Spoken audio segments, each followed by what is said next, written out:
All right, let's talk Wells Fargo. For what feels like forever, their story has been all about scandals and, well, just trying to clean up the mess. But now, the bank is sending some pretty strong signals that a whole new chapter is starting. So, is this turnaround the real deal? We're going to dig in and break down their new game plan.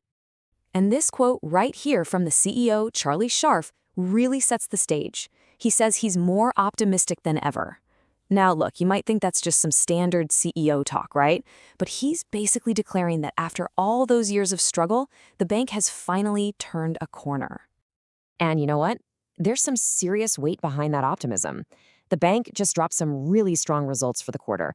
But even bigger than that, a major regulatory roadblock, something that's been holding them back for years, is finally out of the way. So, that leads us to the billion-dollar question, right? The brakes are finally off. What's the new strategy for growth? Let's get into it. Okay, first things first, let's look at the numbers that are feeding all this confidence. I mean, the third quarter results were pretty impressive, pretty much everywhere you look. Just look at this for a second. Net income, up 9%. Revenue, up 5%. And diluted earnings per share, that's about whopping 17% from last year. This isn't just some lucky one-off good quarter. No, this is a really clear signal that the business itself, the core of the bank, is getting fundamentally stronger. But to really, really get why these results matter so much, we have to rewind a bit and get some context. This didn't just happen overnight, not at all. It's the end result of a very deliberate, multi-year grind. So if you look back, this all started in 2019 when a new management team came in and basically started a massive transformation. They hit a peak headcount in 2020 and then began this huge simplification process, selling off businesses that weren't part of their core mission. And that all leads to this year, 2025, when those big regulatory chains, including that infamous asset cap, finally came off. And when I say simplification, I mean it. This was a massive house cleaning. We're talking asset management, corporate trust services, student loans, their auto lending business, a whole bunch of stuff. They basically sold off anything that wasn't absolutely central to their main strategy. The goal was super simple: focus on what you're actually good at. All that focus led to some huge gains in efficiency. Just look at this chart. The company cut its workforce by almost a quarter. That's a reduction from 276,000 people down to 211,000. And what's really important here is that this wasn't just about selling businesses. It was about making their own internal operations smarter and more streamlined.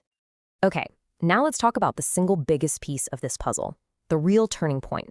And that is the lifting of the Federal Reserve's asset cap. Honestly, this is the game changer. So what exactly was this asset cap? Well, think of it like this. Imagine you're in a high-performance race car, but you're forced to drive with the emergency brake pulled the entire time. That's basically what this was for Wells Fargo. It was a regulatory limit that literally stopped the bank from growing its total assets. And when you can't grow your assets, you can't really grow your business. I mean, the difference between life with the cap and life without it is just night and day. On one side, you had constrained growth. You couldn't really meet all your client demand. You were literally forced to turn away business. And on the other side, now you've got the freedom to grow your balance sheet. You can actually compete effectively, and you have the capacity to serve your customers. This one change unlocks a ton of potential. So with all this newfound freedom, what's the actual game plan? Well, Wells Fargo has laid out a really clear playbook for how they're going to go after new growth. First and foremost, you need to understand their strategy is anchored right here, at home in the US. They're not trying to be a massive global bank. Nope. They're doubling down on the US market, the most attractive financial market in the world, by the way, where they already make over 95% of their revenue. They know this is their strength, and they see it as their biggest opportunity. And their growth playbook really breaks down into 4 key pillars.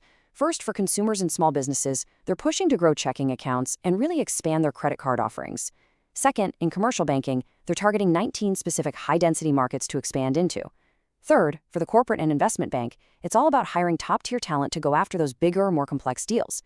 And finally, in wealth management, they're focused on better serving affluent clients with new products like Wells Fargo Premier.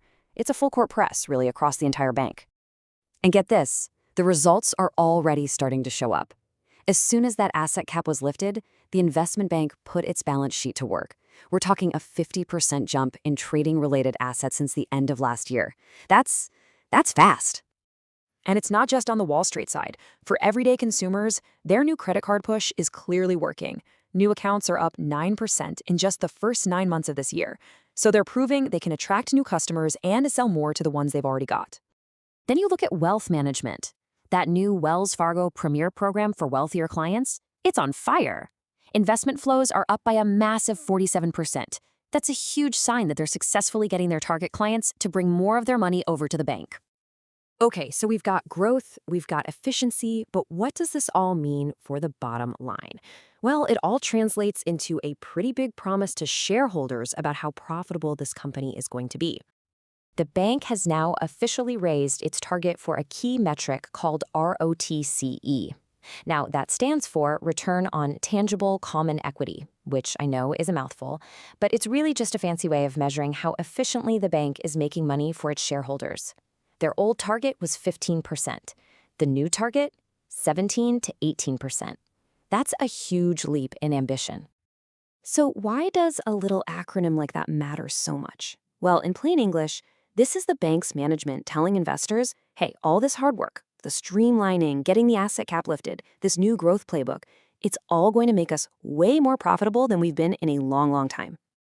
And they are absolutely putting their money where their mouth is. Just look at these numbers from Q3. We're talking $6.1 billion in share buybacks and another $6 billion in annualized dividends. When you return that much cash to shareholders, it's a massive vote of confidence in your own future. So here's the bottom line. After years and years of playing defense, Wells Fargo is finally on offense. They've got a new playbook, they've got the freedom to actually run it, and they're already putting points on the board. The only question now is, can they finally win the championship?